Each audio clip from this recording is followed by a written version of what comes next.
السلام علیکم۔ طالبان نے اپنے پاؤں پر کلہاڑی مارنے کی تیاری کر لی ہے،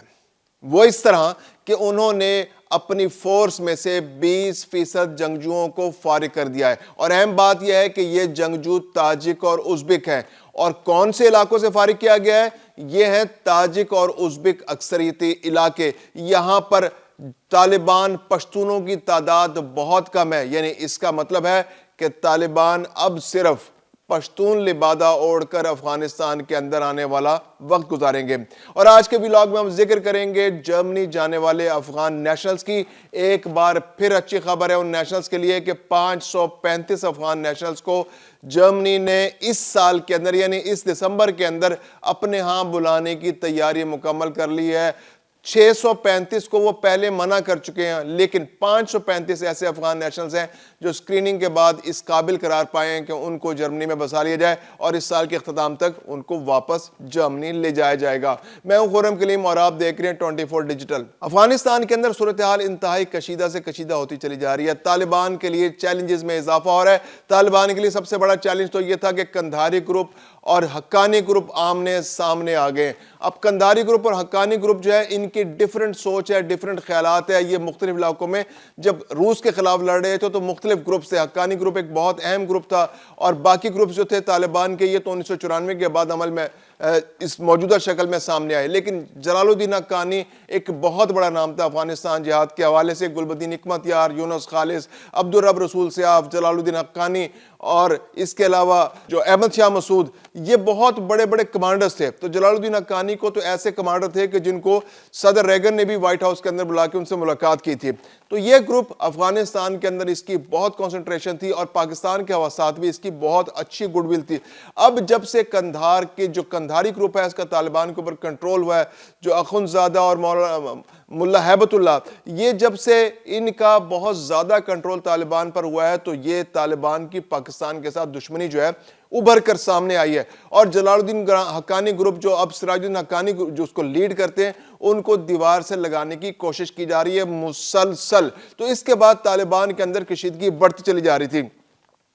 تو اس جھگڑے میں جو حقانی گروپ جو تھا اس کا جھکاؤ پاکستان کی جانب تھا، کیونکہ ان کی ساتھ پاکستان کے بہت اچھے تعلقات ہمیشہ بھی رہے، روس کے خلاف جنگ کے دوران بھی، اور ایون جب گڈ طالبان اور بیڈ طالبان کی بات ہو رہی تو اس وقت بھی جو حقانی گروپ تھا وہ پاکستان کے ساتھ امن معاہدے میں تھا۔ شمالی وزیرستان کے اندر ان کی کنسنٹریشن تھی، ان کا گروپ وہاں پہ تھا، اور وہ پاکستان کے ساتھ بہت اچھے انداز میں کام کر رہا تھا۔ اور جب طالبان کی حکومت آئی تو وہ سارے کے سارے افغانستان منتقل ہو گئے، اور اب ان کے تعلقات پاکستان کے ساتھ وہ ٹھیک رکھنے کے خواہش مند ہیں۔ لیکن ملا برادر اور ملا ہیبت اللہ جو ہیں، یہ جو امیر متقی ہے، یہ وہ گروپ ہے جو قندھاری گروپ ہے جو پاکستان کے ساتھ تعلقات اچھے نہیں رکھنا چاہتا، اور وہ انڈیا کی گود میں جا بیٹھا ہے، وہ اسرائیل کی زبان بول رہا ہے، وہ دنیا کی زبان بول رہا ہے، اور پاکستان کے خلاف ریشہ دوانیوں میں آگے ہے۔ اب جو نئی صورتحال سامنے آئی ہے وہ یہ ہے کہ ایک طالبان نے اپنے پاؤں پر خود کلہاڑی مار لی ہے۔ وہ کلہاڑی کیا ہے کہ انہوں نے اپنے اندر موجود ازبک اور تاجک جنگجوؤں کو آہستہ آہستہ فارغ کرنا شروع کر دیا ہے۔ یعنی ایک انسیکیورٹی طالبان کے اندر بڑھتی چلی جا رہی ہے۔ یہ تاجک اور ازبک جنگجو تھے،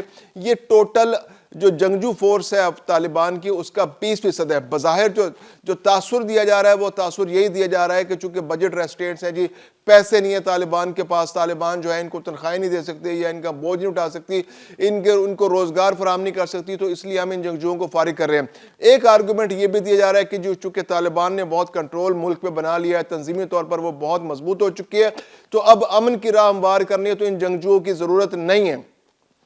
تو اس لیے ان جنگجوؤں کو فارغ کیا جا رہا ہے۔ لیکن اہم بات یہ ہے کہ یہ جنگجو جو فارغ کیے گئے ہیں، یہ ایک تو ازبک اور تاجک جہاں کنسنٹریشن جن علاقوں کے اندر ہے، نسلوں کی ہے، وہاں سے فارغ کیے گئے، اور یہ جو 20% جنگجو فارغ کیے گئے ہیں ان کی زیادہ تر نسل جو ہے یہ تاجک اور ازبک نسل سے تعلق رکھتے ہیں۔ تو یا تو افغانستان کی جو طالبان رجیم ہے ان کا ان پہ سے ٹرسٹ ختم ہو چکا ہے، یا پھر انہوں نے اب نئی سٹریٹجی اپنا لیا ہے۔ وہ سٹریٹجی یہ ہے کہ انہوں نے اپنا تشخص، اپنا امیج جو ہے وہ پختون یا پشتون بنانے کی تیاری کر لی ہے، یعنی اپنے اندر سے اپنے صفوں میں سے ازبک اور تاجک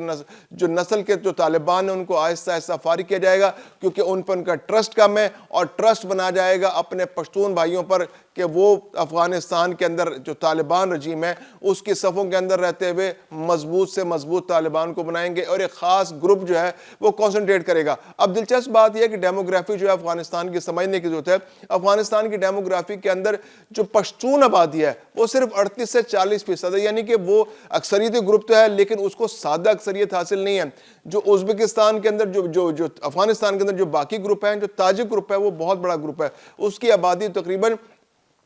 30% کے قریب بنتی ہے۔ جو ازبک ہیں وہ 8% ہے۔ جو اس کے علاوہ جو وہاں پر جو شیعہ گروپ موجود ہے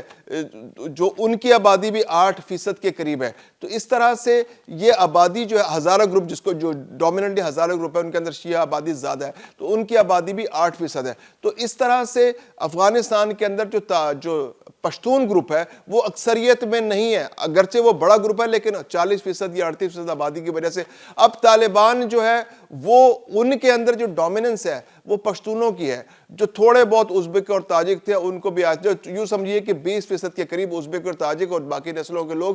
جو طالبان کے اندر موجود تھے ان کو بھی آہستہ آہستہ اپنی صفوں سے نکال باہر کیا جا رہا ہے۔ اب طالبان جو ہے ایک پشتون گروپ بننے جا رہا ہے، ایک نسل پسند، ایک انتہا پسند تنظیم جو اپنے آپ پر جو باقی گروپوں سے دور کرتی چلی جا رہی ہے، جو باقی گروپوں کے ساتھ مل کر ایک کثیر القومی جو حکومت بنانے کی مخالف ہے، جو لوگ افغانستان کے تمام لوگوں کو اپنے ساتھ شامل کرنے کی صلاحیت نہیں رکھتی، جو عوام کی نمائندہ تنظیم نہیں رہی اب، تو اب وہ اپنی صفوں میں بھی ان سب جو باقی دوسری نسلوں کے لوگ ہیں ان کو نکالنے جا رہی ہے۔ تو افغانستان کے اندر صورتحال آنے والے دنوں میں زیادہ کشیدہ ہوگی۔ دو جو تحریکیں ہیں افغانستان کے اندر آزادی کی پہلے ہی چل رہی ہے، ایک نیشنل ریزسٹنس فرنٹ ہے اور ایک نیشنل جو فریڈم فرنٹ ہے۔ یہ دو فرنٹس جو ہیں وہاں پر کام کر رہے ہیں۔ ایک تو احمد شاہ مسعود کے بیٹے کی سربراہی میں چل رہا ہے اور دوسرا گروپ بھی جو احمد شاہ مسعود کے بیٹے کی گروپ کی سربراہی میں جو گروپ کام کر رہا ہے، جو ہر سال 70 سے 75 حملے افغان طالبان پر کر رہا ہے، تو وہ گروپ کے اندر ازبک اور تاجک جو فارسی بولنے والے ہیں وہ اکثریت میں۔ تو ایسے حالات میں جب ان تاجک اور ازبک لوگوں کو طالبان اپنے ہاتھ سے فارغ کر رہی ہے تو اس بات کا واضح امکان موجود ہے کہ ان کے اندر بھی رنج موجود ہوگا، اور یہ بہت اچھا سورس ثابت ہوں گے ان فریڈم موومنٹس کے لیے جو فریڈم ریزسٹنس موومنٹ ہے افغانستان کی، افغان ریزسٹنس موومنٹ جو احمد شاہ مسعود کے بیٹے کی سربراہی میں چل رہی ہے، تو یہ اس کے اندر بھی شامل ہو سکتے ہیں۔ اس کے علاوہ جو افغانستان فریڈم موومنٹ ہے اس کے اندر بھی فارسی بولنے والوں کی اکثریت ہے، اگرچہ اس کے اندر پشتون بھی شامل ہے لیکن فارسی بولنے والوں کی اکثریت ہے۔ تو ایسے میں یہ تاجک اور ازبک لوگ جو فریڈم فائٹرز ہیں، یہ جو جنگجو ہیں، یہ 20% جو فارغ کیے گئے ہیں تو یہ اس گروپ کے اندر بھی شامل ہو سکتے ہیں۔ تو یہ ایک بہت اچھا ایسٹ بننے جا رہا ہے فریڈم موومنٹ کے لیے بھی اور ریزسٹنس فرنٹ کے لیے بھی کہ یہ تاجک اور ازبک طالبان سے ہٹ کر وہاں شامل ہو جائیں اور طالبان کے مد مقابل آ جائیں، کیونکہ ان کو اس بات کا رنج ہے کہ ان کو اس اہم مرحلے پر جبکہ طالبان کا کنٹرول افغانستان پر شامل ہو گیا تھا، مکمل ہو گیا تھا اور طالبان جو ہے اب حکومت کر رہی تھی، جب حکومت کا وقت آیا تو ان لوگوں کو اپنے صفوں سے نکال باہر کیا گیا۔ اب ہم بات کریں گے جرمنی کی کہ جرمنی جو ہے اس نے ایک دفعہ پھر افغانستان کے لوگوں کے لیے جو پاکستان کے اندر موجود ہے تقریباً 535 پاکستان کے اندر موجود افغان نیشنلز کو اپنے ہاں بلانے کی تیاری کر لی ہے، اور یہ پروسیس ہے یہ دسمبر کے اینڈ تک مکمل کر لیا جائے گا۔ اس کے علاوہ انہوں نے پھر دوبارہ سے امید دلائی کہ جو 640 افغان نیشنلز جن کو انہوں نے منع کر دیا تھا کہ جی ہم اگلے سال پھر سے اسکریننگ کریں گے، دیکھیں گے ان میں سے کتنے لوگ ہیں جن کو بلایا جا سکتا ہے اور کتنے لوگ ہیں جن کو فارغ کیا جا سکتا ہے، لیکن انہوں نے زیادہ امید نہیں دلائی۔ لیکن 535 افغان نیشنلز کو وہ فوری طور پر اپنے ملک میں بلانے کی تیاری کر رہے ہیں، لاجسٹکلی وہ کوشش کر رہے ہیں، اور اس بارے میں گورنمنٹ نے اعلان بھی کر دیا ہے۔ یہ وہ افغان نیشنلز ہیں جو نیٹو فورسز کے ساتھ مل کر کام کرتے رہے، یہ ترجمان بن کے کام کرتے رہے، یہ فوجوں کا حصہ بن کے رہے، یہ کلیریکل سٹاف کے اندر شامل تھے، یہ وہ لوگ تھے جو نیٹو فورسز کے ساتھ مل کر طالبان کے خلاف لڑتے رہے۔ تو اب ان کی زندگیاں خطرے میں تھی اور یہ ان کے ساتھ نیٹو فورسز کے ممالک نے وعدہ کیا تھا کہ ان کو اپنے ساتھ لے جائیں گے، امریکہ نے، آسٹریلیا نے، برطانیہ نے، جرمنی نے اور باقی ممالک نے۔ تو جرمنی نے بھی وعدہ کیا تھا، 2000 سے زائد لوگ جرمنی کے وعدے پر پاکستان میں موجود ہیں۔ تو ان میں سے 535 افراد جو ہے اس سال کے اختتام تک پاکستان سے جرمنی جانے کے لیے تیاری کر چکے ہیں۔